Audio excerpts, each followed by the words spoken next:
Sometimes people come and stay in the monastery, whether they aspire to be monks and nuns, or they're just staying temporarily to learn about meditation in a peaceful place. And they're surprised by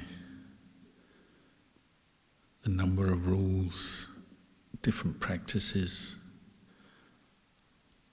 the routines, the ways of doing things.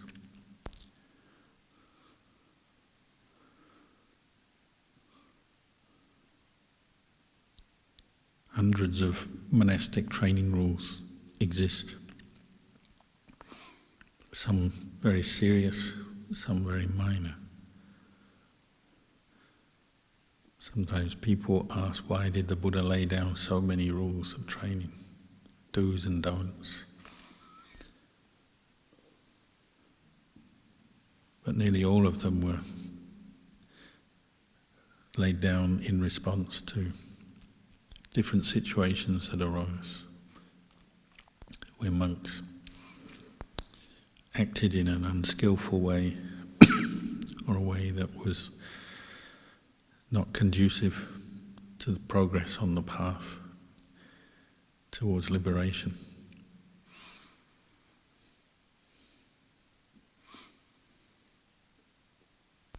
When you read the text, the Vinaya, you get the impression that perhaps some monks were genuinely unaware that what they were doing was a problem for themselves, or maybe setting a bad example to others.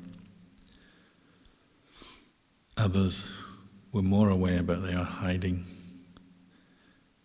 feigning ignorance, or just you might say, trying to get away with things, even though they were a spiritual practitioner, living a life dependent on other people's goodwill. But either way, over time, the growth of the Sangha meant that the Buddha had to lay down different training rules to help the incoming trainees and people who would come in contact with the Dhamma, to have guidelines and clarity on how to behave to support the practice of training the mind. The training of the mind involves developing clarity and wisdom to see suffering and its causes, the mental defilements rooted in greed, anger, delusion, to see them and to find skillful ways to abandon them. But in the beginning, often we don't even see our defilements, maybe the worst ones, the worst, more extreme kinds of greed, selfishness, anger, jealousy, envy, confusion and worry. We might see those, but we also have many subtle mental defilements that we perhaps don't even recognize as a defilement, as a cause of suffering. When you come into the monastery, it's helping to highlight that all the training rules and the routine and the simplicity and peace and quiet is helping you to become more reflective, to pay more attention to your own mind, your actions, your speech, and to recognize more clearly where your suffering comes from. And not only suffering in the present, but also to see what ways of behavior may be leading to suffering in the future as well, and then to change.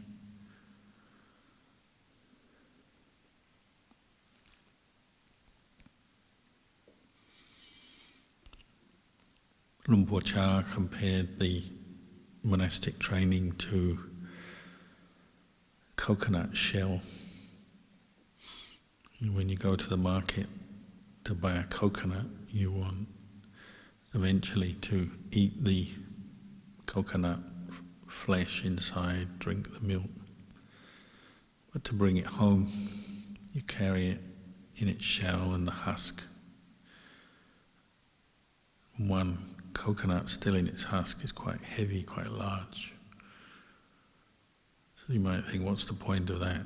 Having all this husk and shell around it, I don't really want that. I don't eat that. When the time comes, I'll throw it away.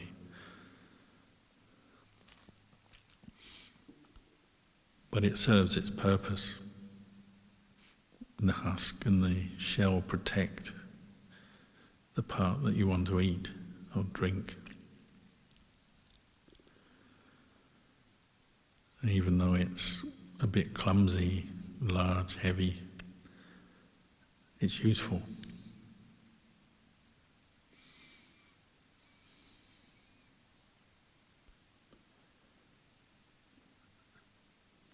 So especially in the beginning of our practice, we need these rules of training to help us pay attention to what we're doing, to know our own actions, what we're saying, what we're thinking. It's unlikely you'll be able to remember all the rules. There's so many. But you can remember many of them, maybe even most of them, most of the time. And in the beginning of practice, that becomes a big area of learning, study, and then reflecting on how you're keeping the rules every day. If you're honestly training your mind, sometimes you have to accept, oh, I made a mistake, I didn't follow the rule, got caught into fuzziness of mind, misunderstanding, or just gave in to a strong urge that led me to break a rule. But once you realize, then the idea is to re-establish your commitment to follow the training rules.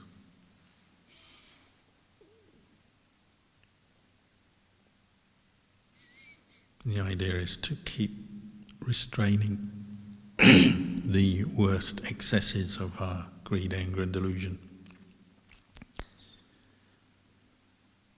Otherwise, it's very difficult to keep track of everything going on in your mind. The rules are helping to direct your attention back inwards to see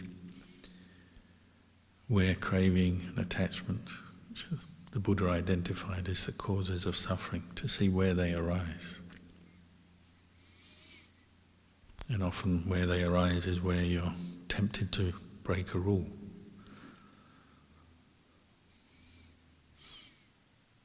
A simple one might be just eating after midday. And we all get hungry, and especially if you've been working or putting forth a lot of physical effort in one way or other through your meditation perhaps. You might get hungry in the evening, but in a monastery we don't eat after midday. So what do? Well, you have to observe that. Observe the feelings in the body, feelings of hunger, tiredness. Observe the desire for food that may be prompted.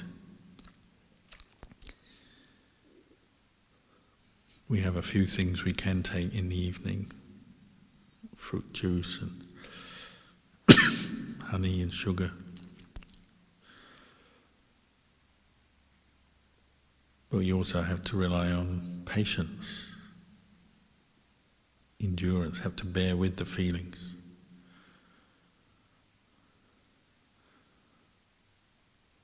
But most of the time they are quite bearable.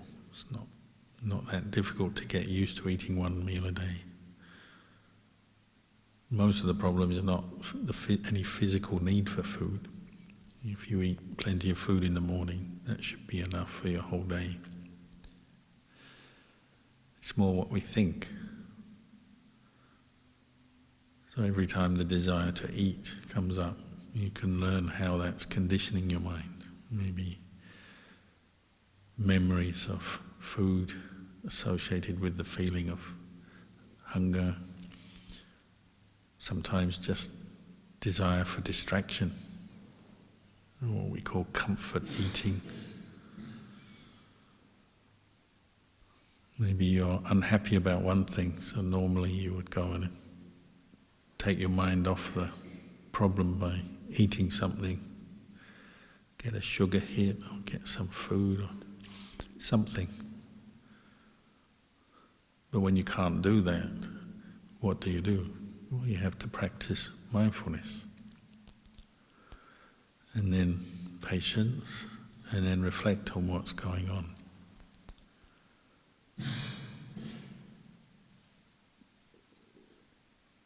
Maybe the simple reflection that, I don't actually need this food.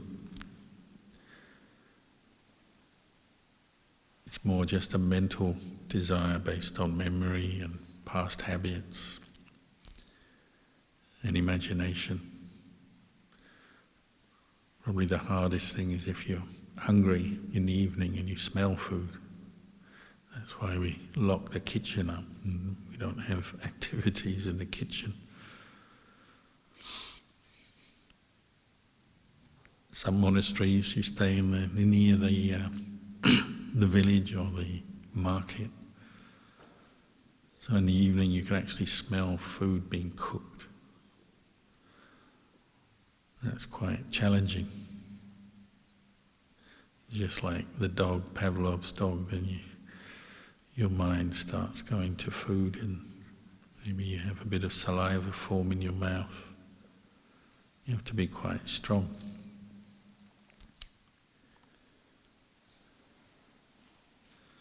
On the other hand, you can reflect that this is a simple way of life and frees you up for the practice of meditation, reflection on the Dhamma. If you did eat in the evening, you'd have to go and cook and find or source that food, eat it, clean up. It generally just becomes a social thing as well. You have much less time to meditate.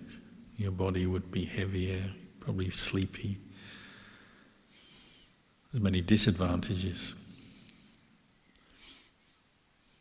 If you reflect like that, then you're willing to let go of the desire.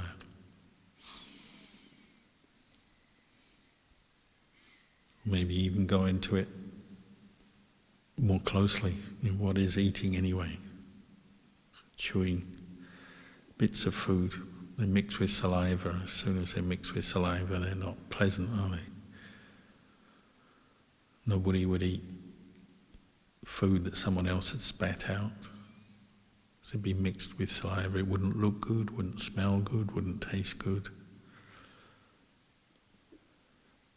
As soon as food touches the body, it goes inside, it becomes unpleasant. Nobody likes vomit, and nobody likes excrement. But that all comes from food, doesn't it? It's the same thing, it's just now you're looking at it from a different angle. You can understand the whole process.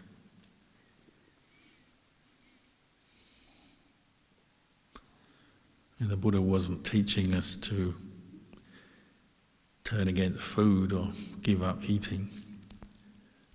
He was encouraging us to be mindful and reflect on the way things are. And the full nature of food is it requires a lot of time, energy to obtain. It doesn't last very long in terms of the pleasure of the taste, the smell. And it also brings us problems. There's foods that we shouldn't eat because they're bad for us. If we overeat, it's painful. All kinds of issues come up just to do with food. So it's worth our while to be more mindful and establish awareness of this. Then of course there's 101 other things that the mind will turn to. In the lay life you might not even realize, because you just follow desire. You do what you want. In the monastery, the rules and the simplicity help you to be much more aware of how your mind is affected by desire. A lot of it is just habit that you haven't paid attention to before. So if you keep practicing day after day, a lot of those habits drop away. The habit to kill insects, the habit to take things that don't belong to you, the habit of desiring sex, the habit to eat in the evening, seek out entertainments. There's many, many habits that drop away quite quickly if you train and practice and understand what you're doing and why. But it's not that they drop away and you're left with sort of emptiness. This is what we call the practice of nekama, renunciation. And it brings its own rewards over time. One is just the simplicity of it. Makes life easier. You become easier to look after. And as monastics in a monastery is looked after by the lay community, you want to be easy to look after. You don't want to be a burden on other people. It's nice to get by with the minimum. You not ask for a lot. Just get by with what comes your way. But also for yourself, to know that you can get by on what's enough, not seeking to accumulate a lot of possessions, things. One meal a day is enough. Sometimes it's more than enough. You can still put on weight eating one meal a day.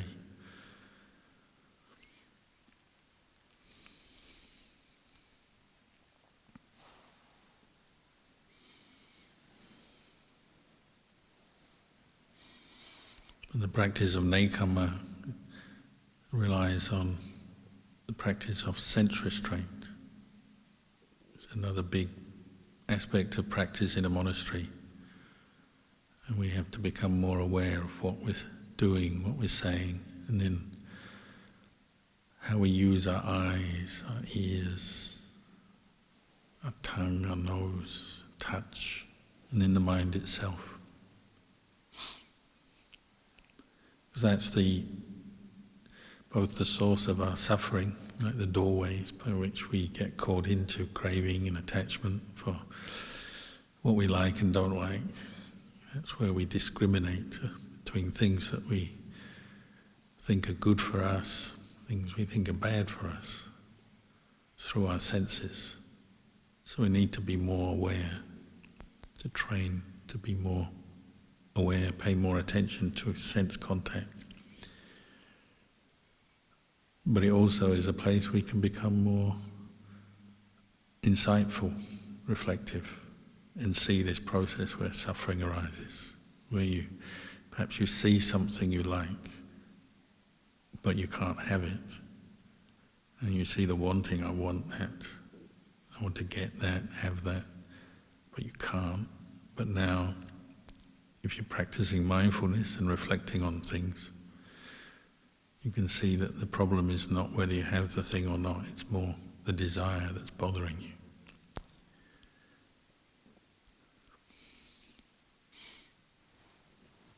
So as you practice more mindfulness, what do you notice? You notice desire is transient. impermanent, changes. You can use that truth to your advantage. You may have a desire come up, just a small one, or maybe a very intense passion for something, but it always passes away. It's one of the fundamental truths the Buddha pointed to. Everything that arises from a cause will cease.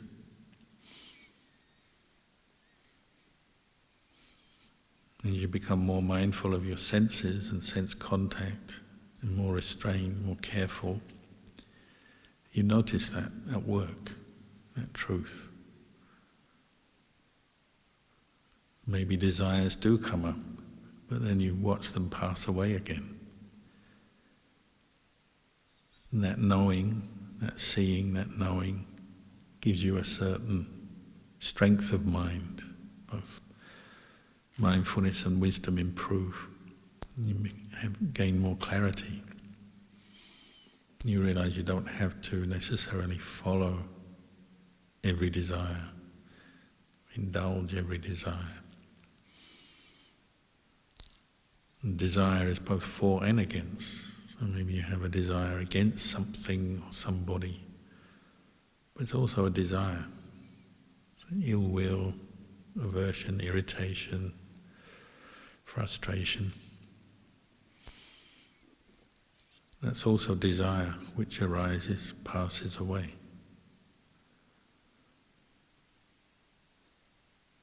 And as you practice, the coconut shell protects you from indulging the desire. Maybe you're keeping precepts, whether it's 5 precepts, 8 precepts, 10 precepts, or the hundreds of rules of a monk. They're giving you the guideline in different situations, what you should do, what you should say, what you shouldn't do, what you shouldn't say,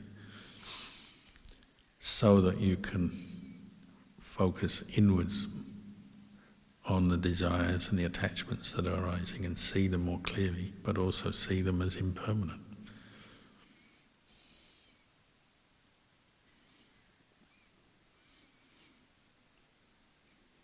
You might call it one kind of skill that you learn practicing Buddhist meditation and the Buddhist path, in the skill of dealing with desire. The alternative is to be a slave to every desire, every attachment that comes up. Have to follow it. It has to disturb you. It has to be a cause for minor disturbance or major suffering. If you develop this skill, maybe you have enough mindfulness, restraint, and then insight to see, well, it's a desire, it's there, but it's temporary.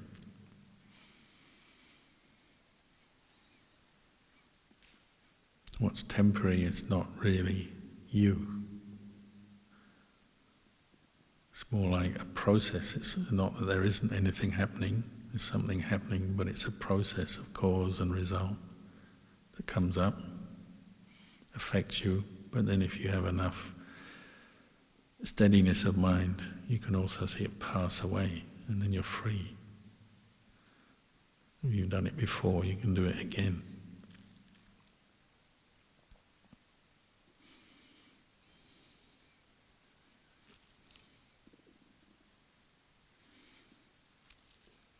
Another one of the rewards of this practice of nekkhamma is that by increasing the more positive qualities of mind,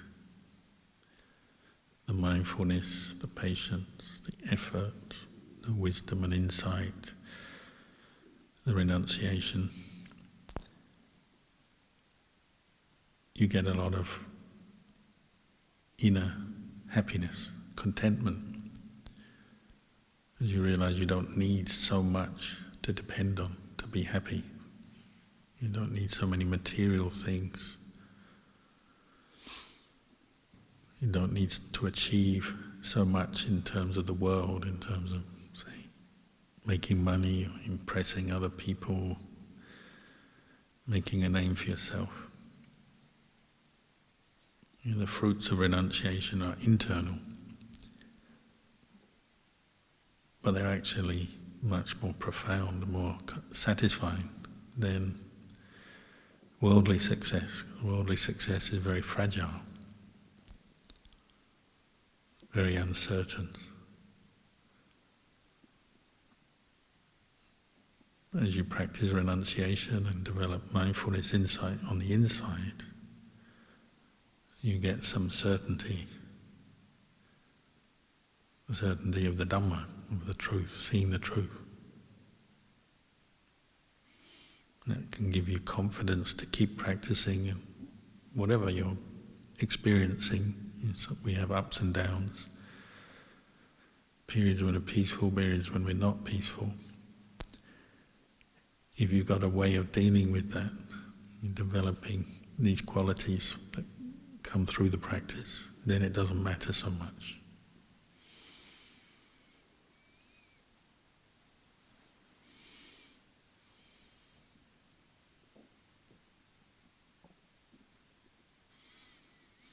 You notice once you have more mindfulness, more restraint, then frees a lot of mental energy up to understand and contemplate things, to know things and see things that maybe you didn't see before. So say going back to food, so you contemplate the impermanent nature of your desire for food. You contemplate it from different angles, see it as impermanent. And then that desire doesn't hold so much power over your mind. It frees you up to understand more about other things, other aspects of it. So maybe you're just left with the quality of gratitude for whoever provided you with your food. And living in a monastery, all the food is provided by other people as a gift, shared. So maybe once your desire for food subsides, you realize, oh, this is an amazing thing. So your mind is full of gratitude and appreciation. And not just food, it could be clothing, accommodation, any kind of material thing you depend on. And then even other things like knowledge and people's time and effort that they put in to help you in one way or another. As you become more mindful of desire and attachment and see through it, then that frees the mind up to see the real Dhamma, the real truth of different experiences.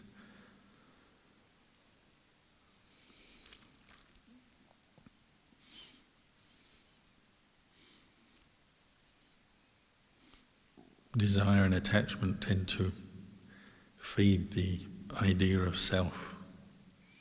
That's where our suffering comes from. We attach to the body as me, mine, myself. Feelings, memories, thoughts, we call the 5 khandhas. As you practice developing more mindfulness and investigate this, you realize these things are not a solid, lasting, permanent self.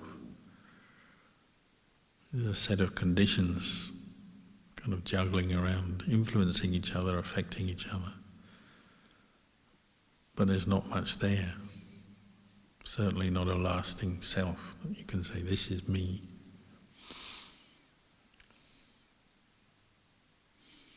The more you notice, the more you attach to the body as me, myself, the more suffering you have.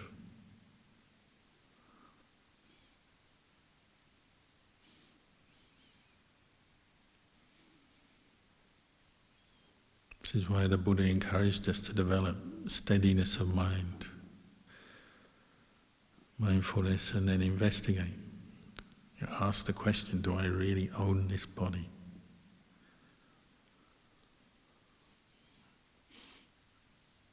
Quite quickly you begin to realize this physical body is not mine to control.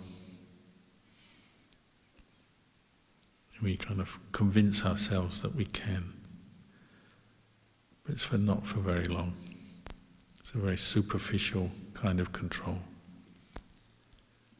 And sooner or later, that even the slightest control disappears. As we get old, or even before we get old, when we get sick. Sometimes you hear people say, "Oh, I can't practice meditation, I can't practice the Dhamma because I'm ill, or I've been ill." It's actually just the body telling you, you don't own this body, you are not this body. The feelings you experience, the weakness, the tiredness, the pain. Really, that's the best time to meditate. It's like if you are sick or ill or injured, your body is telling you this is not self. It's teaching you every moment. It's whether we pick up that lesson or not.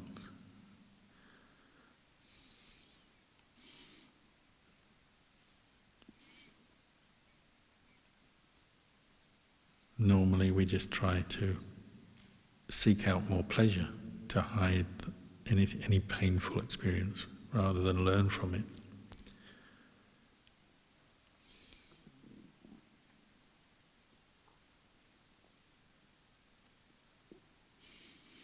The Buddha encouraged us to be firm, patient, keep practicing, whatever the conditions. This is where your wisdom, your understanding will come from. This is where liberation comes from.